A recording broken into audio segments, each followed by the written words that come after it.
How you doing, folks? This is Glenn Glassable with Real Life Real Estate Investing, where we talk about real life real estate situations, where we bring you real life real estate solutions.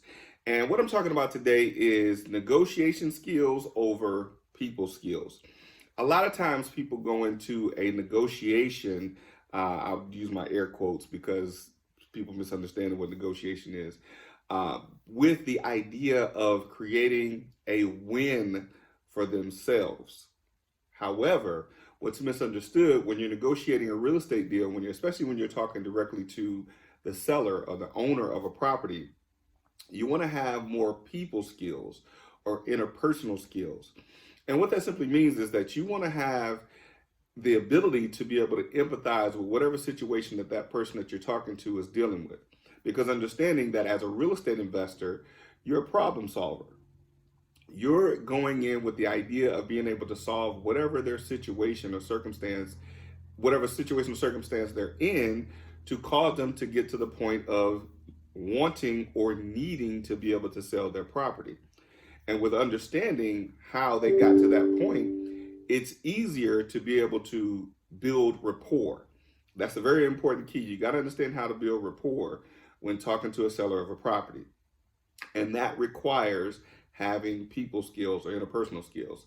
So it's not just the negotiation of the deal where you feel like you won or they feel like they've won.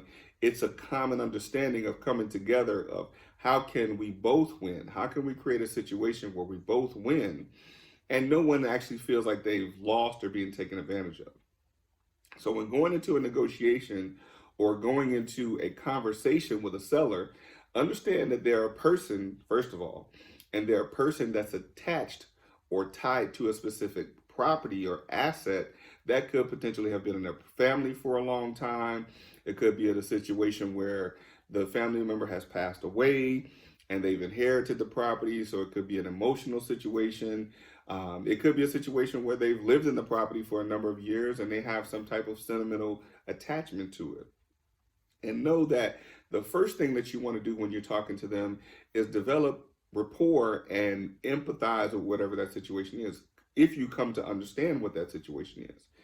And then know that whatever you're doing in that conversation, the first goal is to present yourself as a person that can solve that problem or solve that situation or whatever it is that they're dealing with. Then it makes it easier to have a conversation with you, right? So understand that going in, you're there to solve the problem. You want to create a win-win solution. And remember that if this is a property that you're wholesaling, you also want to create a win for the person that you're going to sell it to as well.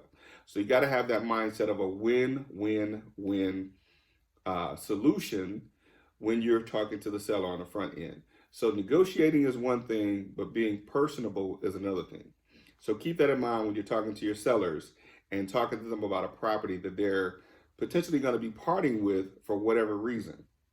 You're not just there for the win. You want to create a solution for all parties involved.